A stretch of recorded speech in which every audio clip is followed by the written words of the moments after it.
Tá.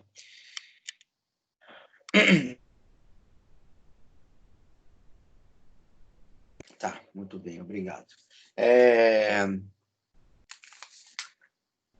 Eu, como fiz pela primeira vez pelo celular, eu esqueci de gravar o comecinho da aula, então eu estou gravando daqui para frente, tá bom? E eu vou estar colocando no YouTube, o professor Daniela coloca no YouTube, mas eu coloco no link de vocês, só que isso aí acho que é mais para inglês ver, porque o pessoal não vê a aula. Na segunda-feira, eu acho que eu vou repetir algumas coisas que eu falei aqui para vocês, que basicamente é a mesma aula, né? É a mesma aula. Bom, o que nós falamos então? Nós falamos de remuneração até agora, de remuneração, de salário complessivo, nós vamos falar outras questões de salário, falamos de equiparação salarial, falamos de redução salarial, se é permitido ou não, gratificação, hora extra, passei um pouquinho de audiência trabalhista, passei um pouquinho também do que está acontecendo hoje, infelizmente, da algazarra que está das audiências que de 25 de maio para cá foram marcadas, de audiência inicial ou uno de instrução, eu expliquei para vocês o que em microcomputador à distância, né? O que está gerando uma série de problemas já, etc. E nós fizemos algumas questões, essas questões eu bati foto para vocês, e também vou fazer para o pessoal de segunda, e nós estamos discutindo e resolvendo-as aos poucos. Vamos continuar, então, com a questão que é sobre férias. Vamos lá. Julgue os itens abaixo. A concessão de férias será participada por escrito, né? Será participada por escrito ao empregado com antecedência de no mínimo 10 dias. Isso é, o empregador avisa o empregado que 10 dias antes vai tirar férias.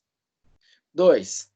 Para o empregado entrar no gozo das férias, é indispensável que ele apresente ao empregador sua CTPS, né, carteira profissional, para que nela seja anotada a respectiva concessão. Além da anotação da concessão das férias na CTPS do empregado, todos os empregadores, quer dizer, tendo um empregado, tendo 1.000 empregados, tendo 1 milhão de empregados, tendo 12 empregados, todos os empregadores deverão anotar o período no livro de registro dos empregados. Então, às vezes, em questões, aparece todos os empregadores. Você acha que todos os empregadores seria dentro da questão. Não, você sai fora da questão. Você imagina que são todas as empresas, todos os empregadores. Então, vamos lá. Está correto. Cuidado com o correto e incorreto. É chovendo molhado, eu sei, mas às vezes você lê rápido, está incorreto. Qual é o incorreto? Não é incomum perguntar qual é o incorreto. Não é só correto, como você já deve ter percebido na vida aí. Então, mas no caso está correto apenas A, B, C, D, tá, vamos lá. 1. A concessão será participada em 10 dias, decorem isso, 30 dias. Tá? Para o empregado entrar no gozo das férias, é indispensável que ele apresente ao empregador sua CTPS para que seja anotada a respectiva anotação, a concessão? Sim, eu acredito que sim, né? A gente vai ver a resposta. Também posso errar, por que não, né? Além da anotação da concessão das férias na CTPS, todos os empregadores deverão anotar? Não, porque tem exceções, né? Tem algumas exceções aí. Então, eu acho que é a 1, é a B de bola, B de bola. Lembre-se que as férias, que eu acho que eu falei para o pessoal de na segunda-feira, as férias eu falei para vocês também. Férias você tem período aquisitivo, que você adquire o direito às férias, depois o concessivo, que o empregador tem que dar a concessão das férias para você. Então, quando está falando aqui, está falando em concessão, tá? Muito bem. Aqui, para que seja anotada a respectiva concessão. Então, vamos lá.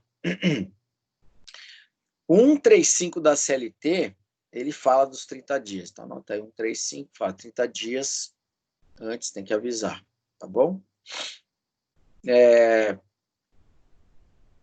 Então, a 1 está certa, né? Não, desculpa, a 1 está errada. Ele fala lá 10, são 30.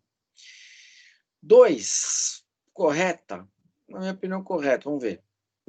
Você pega o 135 da CLT, parágrafo 1º. O empregado não poderá entrar no gozo das férias sem que apresente ao empregador sua carteira de trabalho, etc, etc. Bom, existem, assim, milhares de casos no Brasil que o sujeito não é registrado, mas tem as férias dele. Então, não vai anotar na carteira, porque não tem, mas deveria anotar. E o que aconteceria se entrar com uma ação? Né? É a concessão das férias que não foram concedidas, ou, pela teoria do conglobamento, que eu já falei para vocês, uma multa administrativa por não ter anotado na carteira, porque não tem o vínculo. Né? Essa teoria diz o seguinte, ou é um ou é outro. Então, as férias em dobro, por exemplo, se não pagou as férias no período concessivo. A3. Quais são as exceções? Você dá uma olhada na Lei Complementar 12306, Estatuto Nacional das Microempresas, empresas de pequeno porte. Então, não tem esse controle. Portanto, não são todos, são quase todos. Tá? Então, o que sobrou? Sobrou a 1 que é certa, 2. Não, a 1 está errada, a 2 está certa. É a C? Vamos ver se é a C. Isso, C. Essa questão é a C de casa, não tem muita dificuldade aí. Essa, não é como a outra lá que foi bem musculosa. Tem uma que fala sobre o sócio retirante. Vamos lá. O que é o sócio retirante? Bom, é o sócio que sai da empresa. Em suma, basicamente é isso, né? Sócio retirante. Não, você tem que começar assim, ó. Vai perguntar se responde alguma coisa, é óbvio. Quando vem sócio retirante, pode escrever sucessão de empregadores, sucessão de empresas urbanas, rurais, sócio retirante, etc. Tudo vai se perguntar o que vai pagar ou não vai pagar. É sempre assim. Então, vamos lá. Não responde pelas obrigações trabalhistas da sociedade relativa ao período em que figurou, no caso, como sócio, né? Não responde pelas obrigações trabalhistas da sociedade relativas ao período em que figurou como sócio, vejo uma contradição aí. Porque, teoricamente, se o sócio retirante estava na empresa, entraram com uma ação, em suma, e tem que pagar a conta, ele saiu, mas ele não saiu dentro daquele período, teoricamente sim, mas vamos ver. B. Responde solidariamente pelas obrigações trabalhistas da sociedade relativa ao período que figurou como sócio somente em ações ajuizadas até 5 anos depois de averbada modificação do contrato. Normalmente são 2 anos, tá? Então esse 5 está estranho. Responde subsidiariamente, mas e solidariamente também é complicado aí, porque ele saiu. Solidário sócio A, sócio B continuam. Sócio A não paga, sobrou para o B. B paga a conta de todo mundo. Sócio A, sócio B, sócio D, sócio E. Está todo mundo ali na sociedade. Estoura uma bomba. Quem tem dinheiro? Sócio D de dado. Ele vai pagar para todo mundo. Isso é responsabilidade solidária. Se não paga, paga por todos. Subsidiária, como eu falei, primeiro vai na empresa, depois vai na pessoa do sócio, até muitas vezes o limite do capital social, né? Outras vezes dá a conta para esse sócio pagar, mas se esse sócio tiver sócios retirantes, esse retirante pode ter responsabilidade subsidiária, porque ele saiu, ele se desconectou, tá? Então, solidariamente, B, pelas obrigações trabalhistas, não. Solidariamente é complicado e a palavra 5 anos é complicado aceitar também, porque normalmente são 2. Respondo subsidiariamente, pelas obrigações trabalhistas da sociedade relativa ao período que figurou como sócio, somente ações ajuizadas até 5 anos depois de averbada a modificação. Tem os 2 anos, esse 5 é estranho. D de dado. Responde subsidiariamente Muito bom. Pelas obrigações trabalhistas da sociedade relativa ao período que figura como sócio, somente em ações ajuizadas até 2 anos depois de averbada a modificação do contrato. Me parece ser boazinha essa aqui. E responde solidariamente não. O que eu acho é que a D é a D de dado. Por quê? Porque é responsabilidade subsidiária. Isto é, ele saiu da sociedade e sim, até 2 anos, alguém entrar e ganhar, e der tempo, né, de 2 anos, se dentro de 2 anos o cara entra com uma reclamação trabalhista, consegue fazer execução, dentro desses 2 anos o sujeito responde. Então, aqui, responde subsidiariamente, isso é, se na realidade um não pagou, pode cair para ele. No fundo é isso, se não paga, cai para o outro. O nome da responsabilidade não interessa muito, mas o solidário é o direto, quer dizer, você busca o sócio direto, não é o caso aqui. Então, assim, responde subsidiariamente pelas obrigações trabalhistas da sociedade relativa ao período que figurou como sócio, ótimo, somente ações ajuizadas até 2 anos depois de averbada a modificação do contrato. Aqui, presta atenção numa pegadinha que está certo também. Se executou a ação dentro dos 2 anos, ele vai responder. E, na minha opinião, subsidiariamente. Agora, se o sujeito ele sai da empresa até 2 anos e a execução cai em cima dele em ações ajuizadas até 2 anos, significa ajuizada, significa que ele entrou com uma reclamação trabalhista e pode demorar outros 10 anos aí para receber.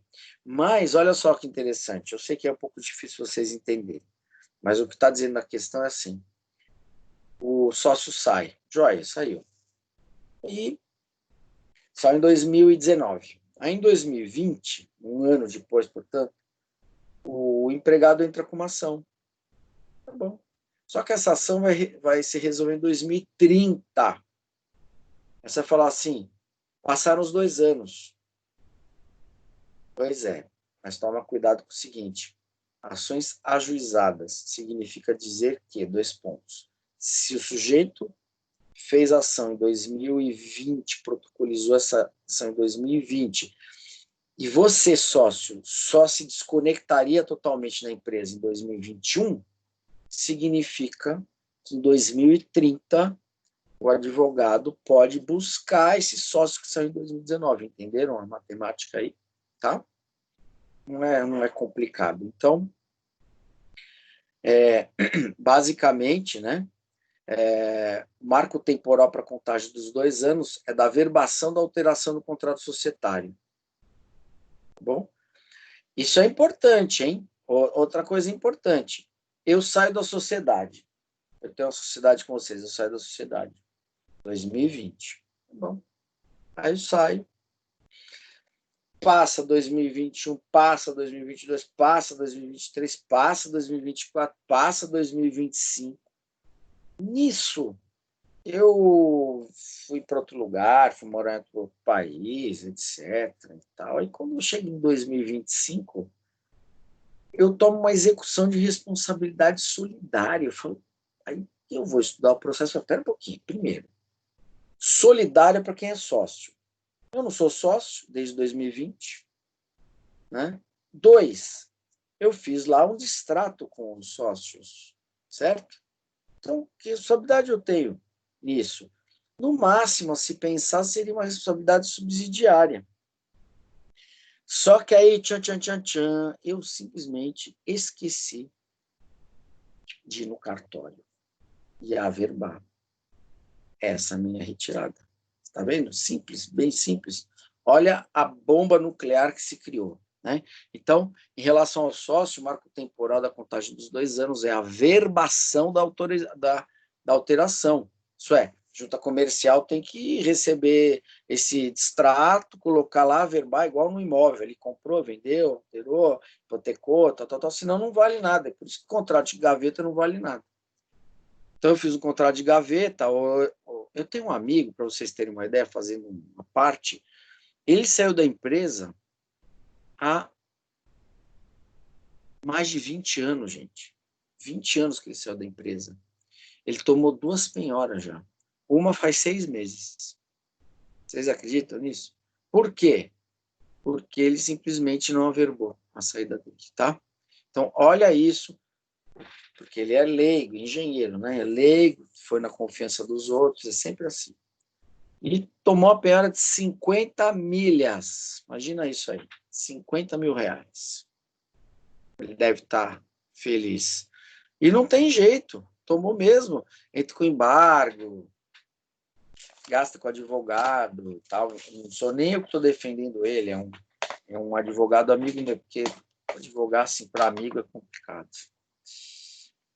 Bom, outra questão. Então gabarito é o D de dado, vamos ver se está certo. D de dado, D de dado, D de dado, D de dado é a 3. É a 3. Espera aí. Tá. A 1 está errada. A 2 está certa. Caramba. Como é que pode? A concessão de férias 30 dias antes. Joia.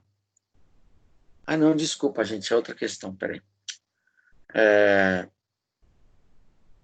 A questão ficou com D de dado. D de dado, sim, responde subsidiariamente. D de dado, é a certa, tá? Pelas obrigações trabalhistas da sociedade, relativa ao período em que figurou como sócio, somente em ações ajuizadas até 2 anos, não são 5. 2 anos. O que são 5 anos, por exemplo? 5 anos é assim, você tomou uma execução fiscal, você não pagou IPTU. Aí o pessoal te processa lá, os advogados te processam, e ganha o processo e não conseguem te executar, você não tem dinheiro, etc. Passou 5 anos, acabou, prescrição. Outra coisa, se cai no Serasa, né? Bom, 5 anos, o nome cai, tá bom? 5 anos é para isso. Vamos para uma próxima aí. Bom, essa do Asclépio, nome do sujeito. Labora como garçom de segunda a sábado, presta atenção nisso, a sábado, em restaurante com CTPS assinada, perfeito. Passou a prestar, e passou a prestar serviços em um bar, outro lugar, tá? Aos domingos, das 11 às 17. Simples assim. Então, o cara trabalha garçom de segunda a sábado num lugar, assinador na carteira, CTPS, e domingo num bar das, sei lá, XY.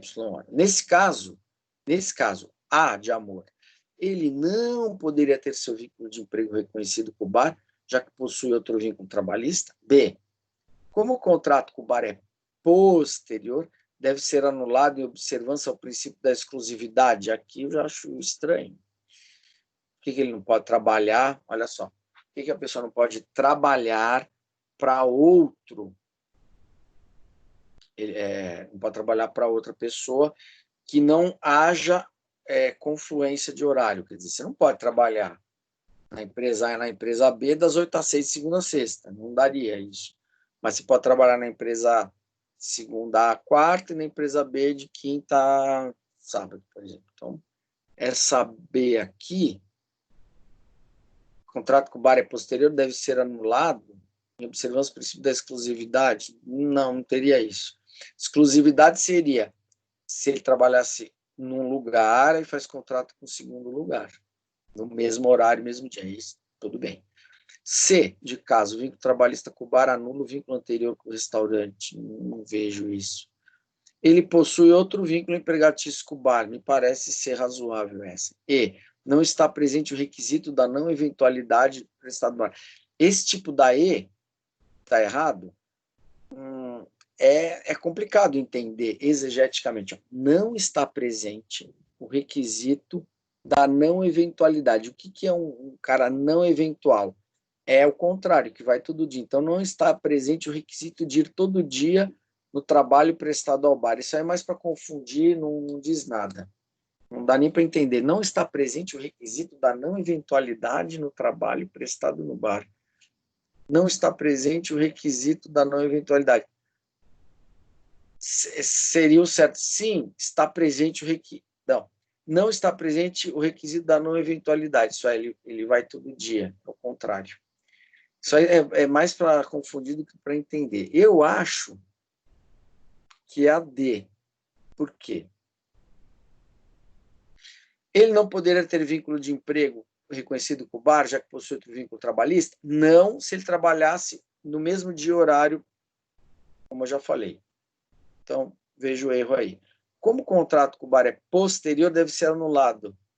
Não, a não ser que trabalhasse de novo, mesmo lugar, em dois lugares diferentes, mesmo horário, mesmo dia. Então, está errado. C. O vínculo com o bar anula o vínculo anterior. Não. Não, pode ter dois vínculos, se não bater horário. D de dado. Ele possui outro vínculo empregatício com o bar. Simples assim. Vamos ver se eu estou certo. Né? Aqui tem.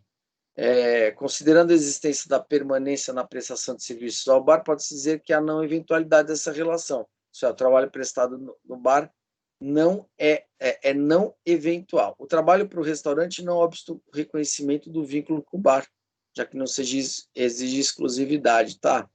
Tudo bem. D de dado, perfeito, perfeito. D de dado. A gente está caminhando para o fim. Vamos ver se a gente consegue fazer todas. Sobre outra questão, sobre os direitos constitucionais dos trabalhadores domésticos, que eles tinham direitos constitucionais, mas não tinham reconhecimento da CLT de uns anos para cá. Né? Que é a tal da emenda constitucional número 72, tá bom? Guardem isso, emenda constitucional 72. Porque vem da emenda constitucional 72, depois da emenda constitucional 72, foi internalizado na CLT, dando direitos a fundo, até hora extra, que é difícil provar, mas tudo bem. Então, vamos lá, sobre os direitos constitucionais, não é nem trabalhistas, é mais, é constitucional. Aos trabalhadores domésticos. Trabalhador doméstico, outra coisa importante, copeiro é trabalhador doméstico? É. Motorista é trabalhador doméstico? É. Maître, você mora numa casa de 500 quartos, tem maître, tem garçom, você tem a lavadeira, você tem a copeira, você tem a pessoa que faz a faxina, não é a faxineira, mas é uma auxiliar de limpeza. Todos esses aí são trabalhadores domésticos, não é só empregada. É que a gente está acostumado a só empregada, porque ainda aqui no Brasil existe esse luxo. Lá fora nem isso existe. Né? Vocês iam pensar que eu ia falar assim, que nós somos pobres, então nós pensamos simplesmente numa empregada doméstica e tal. Não. Na Europa nem empregada doméstica tem mais. É que antigamente o pessoal tinha copeiro, jardineiro, e tudo isso aí. Ainda tem, alguns têm, né? Então vamos lá. Para os trabalhadores domésticos, a remuneração do trabalho extraordinário com adicional de no mínimo 50% da hora normal é direito que depende de regulamentação para sua eficácia. Está dizendo... Está correto, tá? Então vamos lá. Está correto? Eu acho que aí não está correto, porque não precisa de norma. Sabe por que não precisa de norma? Porque 50% você vê na Constituição. O mínimo que se paga, dá uma olhada no artigo 7º lá, que é um artigo bem interessante para o direito do trabalho. O mínimo que você paga numa hora extra são 50%. Por isso que esse é o índice. Não existe 30% nem 40%, são 50%. Tanto que, se eu peço 100% e o advogado não contesta, eu ganho 100%. Agora, se eu peço 40% e ganho hora extra, o juiz vai dar 50%. Aí vem 2. Após a promulgação da emenda 72 de 2013, os acordos coletivos de trabalho e as convenções coletivas de trabalho são reconhecidos para os trabalhadores domésticos? Eu vejo que, deixa eu ver aqui, sim, eu vejo que sim. 3. A emenda constitucional estendeu aos trabalhadores PL? O que é um PL? Participação nos lucros. Não, acho que não. Se eu esteja errado. Vamos ver o que deu aqui. Olha, gabarito C de casa. presta serviço em ambiente familiar, direito constitucional à participação nos lucros não foi estendido. Perfeito, claro. Porque se você fosse um copeiro de uma empresa, você não seria empregado doméstico, começa aí. Tá? Por exemplo, a copeira da Copersucar, ela não é uma trabalhadora doméstica. Ela é uma trabalhadora como gerente, como diretora, etc. É registrado e tal, acabou. Então, não tem PL para doméstico, mas tem PL para quem não tem. Então, cuidado. Você pensa na copeira dentro de casa, copeira fora de casa é outra coisa. Empregado doméstico é aquele que está distrito ao lar e imediações do lar, jardim, motorista e tudo mais. Então, vamos ver aqui, gabarito C de casa, muito bem, muito bem. Tá, mais uma. Dos assuntos abaixo, espera só um pouquinho. Tá.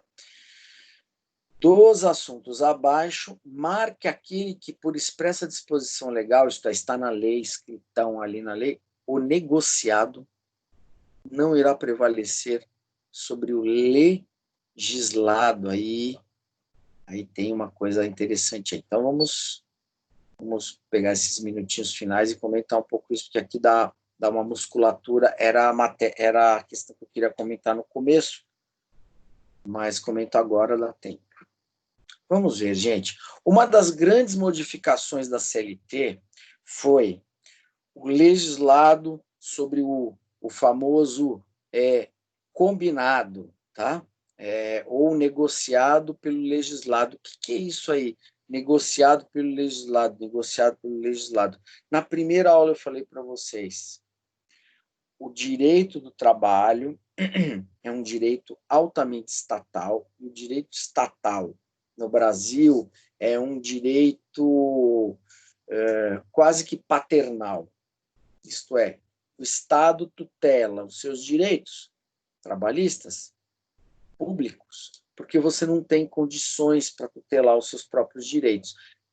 É completamente oposto ao Pacta Sunt Servanda Civil, por exemplo, americano. Você negociou férias, 8 dias, joia, está no contrato. Você negociou 13º de 15 dias, se você atingisse uma venda anual de 50 milhões, sim. E se não atingiu, você não vai ter nada. Não adianta você ir na justiça civil deles, porque não tem trabalhista, e aventar o civil law, né? O work law está dentro do civil law americano. Não adianta você aventar assim para o judiciário, olha, o cara não me pagou 13º, amigão, o que está escrito no seu contrato? Pacta sunt servanda. Você que negociasse outro contrato, problema seu e do empregador, não é problema da justiça. Mas o Brasil não, o Brasil chama a justiça e fala assim, olha, 8 dias não dá. Você tem que pagar o 13º. É obrigação pagar o 13º. Por mais que você tenha assinado um contrato, empregado, que você abrir mão dele se você não vendesse 30 milhões no ano. Até a reforma era assim, fechava o olho, tranquilo. Depois da reforma mudou um pouquinho. Então, existem algumas coisas no direito do trabalho que são negociados pelas partes e que, se forem concordados pelos coitadinhos dos reclamantes, hipossuficientes, mais fracos, mais ignorantes, etc., que nem sempre é verdade, não adianta você ir no judiciário, que o judiciário vai dar ganho de causa para a empresa. Por quê? É o famoso negociado por cima do legislado. E antes da reforma, o legislado estava acima do negociado. Por quê? Porque direito do trabalho é verbo alimentar, também por isso. Então, vamos lá. Aqui tem, antes dá uma olhada no 611, letra A. O que o negociado prevalece? Quer dizer, antes da reforma, você podia negociar, por exemplo, férias? Não, por exemplo, não pode, que é verbo alimentar. Pode negociar STC? Não, não pode. Pode negociar a comissão? Se a tua convenção diz 3%, você não poderia negociar. E assim vai. Então, algumas coisas hoje podem ser negociadas, outras não. Portanto, é importante vocês terem isso. Depois até posso bater a foto para terminar a aula, porque vamos esperar terminar para bater a foto, para vocês darem uma decorada. É assim, ó. Jornada de trabalho pode ser negociada? Pode. Antes podia? Não. Banco de horas anual pode ser negociado? Pode. Antes não. Nada podia ser. Intervalo intra-jornada era 1 hora. Agora você pode fazer 30 minutos se você quiser. E os outros 30 você recebe. Jornada de trabalho, pode, pode. Troca do dia de feriado, pode, pode. Prorrogação de jornada em ambiente insalubre, sem a prévia existência do Ministério do Trabalho, pode. Teletrabalho, pode. Regime de sobreaviso, pode. Trabalho intermitente, que a gente falou bastante, pode. PLR, pode. Antes nada disso podia. Adesão ao programa de seguro-desemprego, pode. E o que não pode? O que continua não podendo, isto é, não pode negociar. E se negociar, o empregador perde. Normas das NRs, são as normas regulamentadoras, por exemplo, anotação em CTPS, seguro-desemprego, FGTS, salário mínimo, 13º, adicional de hora extra, quer dizer, não posso 10% de adicional. Adicional noturno tem que ser os 20%, não pode ser 12%. Proteção aos salários? Não. Férias? Não. Licença maternidade, paternidade? Não. Aviso prévio? Não. Discriminação do trabalhador com deficiência? Não. Isso é bem novo, inclusive, tem mais de 15 anos.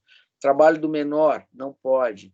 Proteção legal a crianças e adolescentes? Sim. E vocês pensam que não tem menor trabalhando? Vai no Habib's agora, para você ver.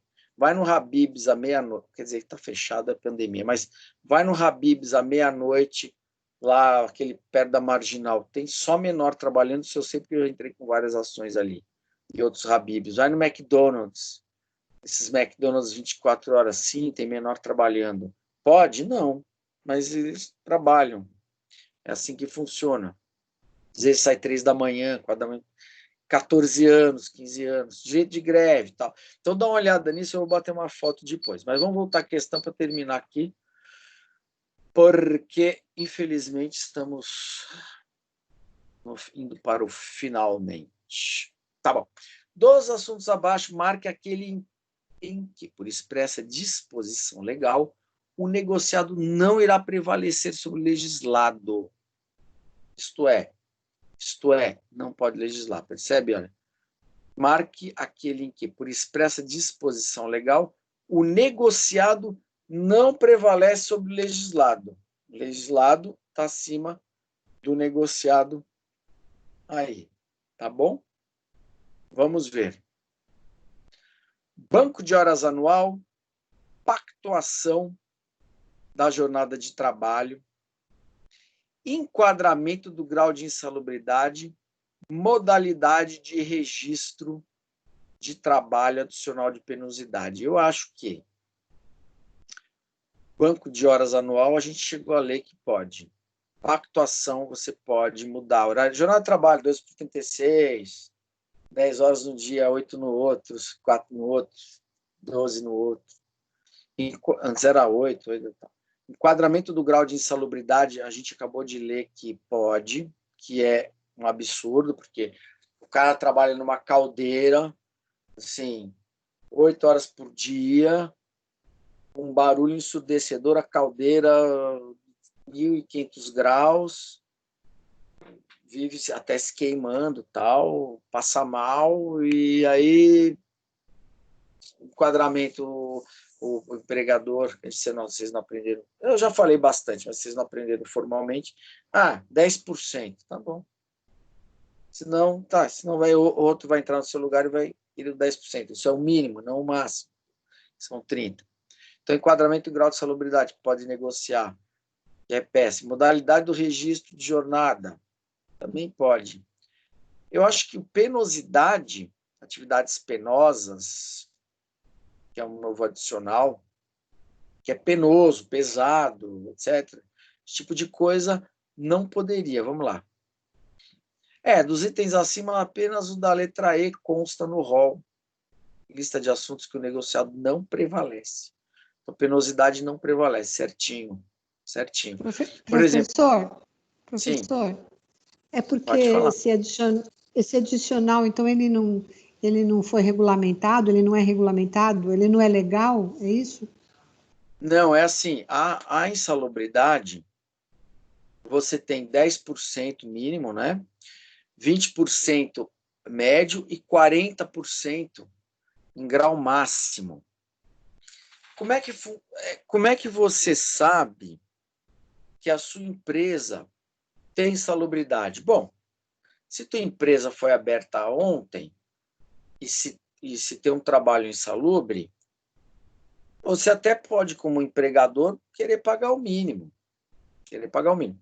Mas, normalmente, empresas e hospitais que não foram criados ontem nem anteontem, já tem um tempo, já existiram uma série de fatores que levaram a este empresário ter que pagar insalubridade em grau mínimo, médio e máximo.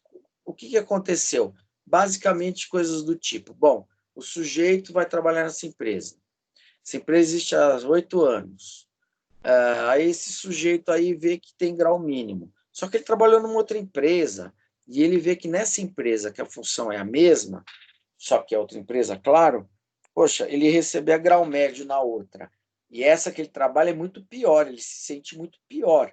Aí o que ele faz? Ele vai reclamar com o chefe dele vai falar: não posso fazer nada por você. Aí ele vai no sindicato, buzina o sindicato, e o sindicato um dia vai na empresa, conversa com o empregador e diz o seguinte: olha, pela nossa experiência, que é grau máximo, que é grau máximo.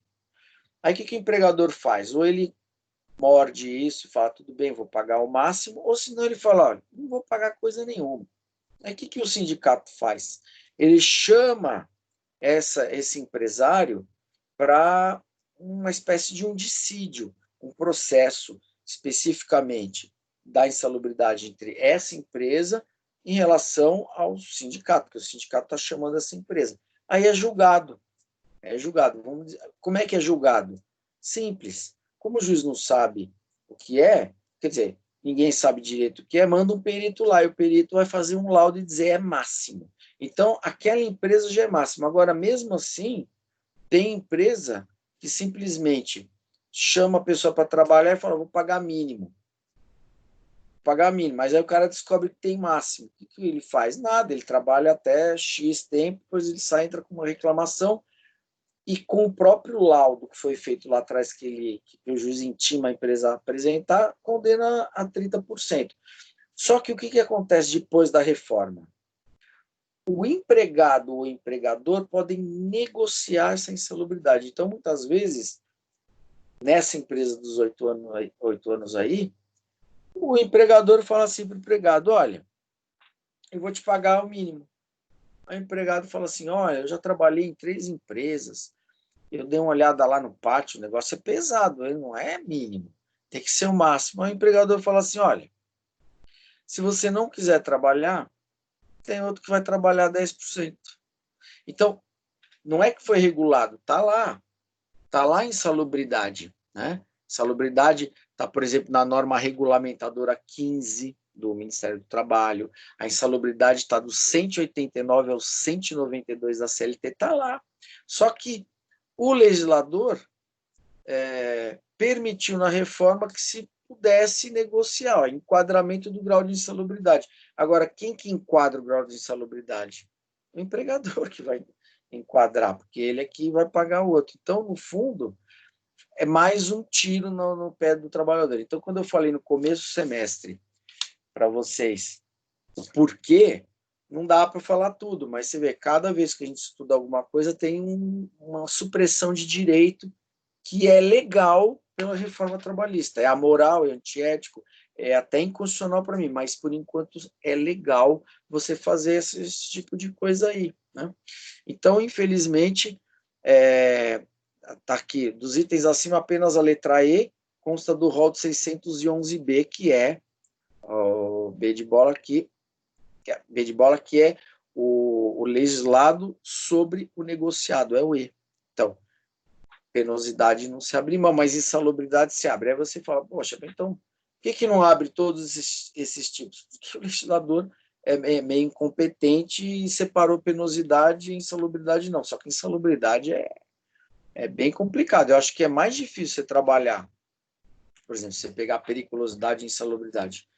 É muito mais difícil você trabalhar num restaurante de shopping que você lá tá aquele espaço pequeno, aí você tá na chapa, 200 graus assim. Aí atrás de você tem uma geladeira. Aí você abre a geladeira assim, -10. Aí você bota o rosto na geladeira lá, fecha, depois você volta para a chapa, faz isso um monte de vezes. Isso é só um exemplo. Acho que é mais difícil trabalhar num lugar assim do que você estar num posto de gasolina, que é explosivo e tal. Se ninguém acender um cigarro lá e não tiver nada de anormal, não vai explodir o posto de gasolina. Só se os caras jogar gasolina no chão e acender um cigarro. Mesmo assim, gasolina tem octanagem baixa hoje e tal. É isso. Então, infelizmente, é isso que está acontecendo. Bom, então daqui a pouco eu vou bater a foto para vocês. Tinha mais uma questão. Tem mais uma questão interessante aqui. Deixa eu ver se dá para fazer. Bom, a gente pode deixar para sexta que vem. Tem bastante questões aí que a gente falou, né? A gente falou umas 10 ou 12, por aí. Então, vamos fazer assim. Na outra sexta, eu vou arrumar mais questões aí. A gente passa dessa aí para as outras. E eu vou bater foto para vocês do enquadramento e depois vocês dão uma estudada na semana, tá? Bom, já são 10h05. Bom, então é isso, gente. Na próxima aula, a gente continua sexta-feira, tomara que não tenha nenhum feriado aí que vou inventar.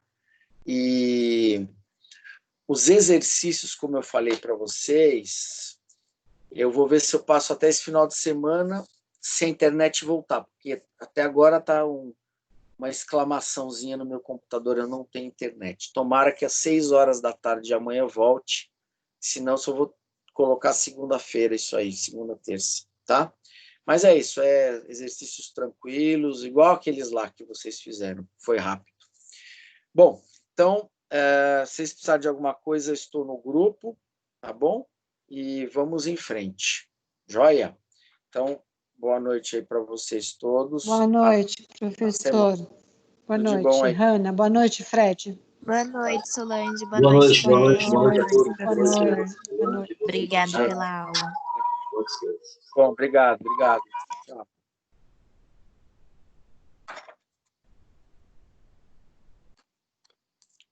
Nosso celular é muito mais rápido, né? Muito mais rápido o celular do que...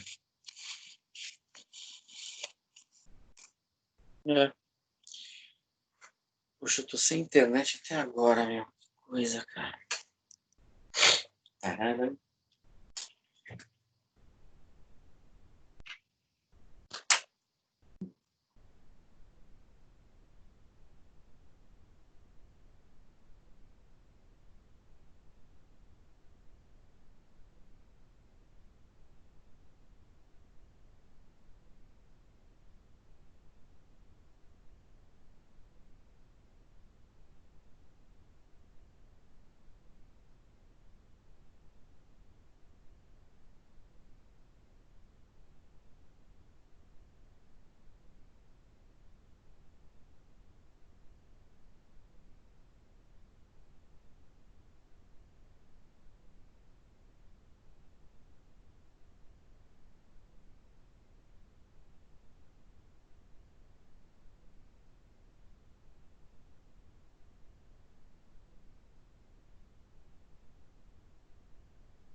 jawohl. Versprach soll ich greif man in den Kasern. Da warten sie, kreuzende Kreuzen, da gehen sie. Well, let's go to switch off. Oh man, where's my internet? I don't believe that. My internet is not works. It's not works. Yes, perhaps morning, 6 p.m. Internet could be what?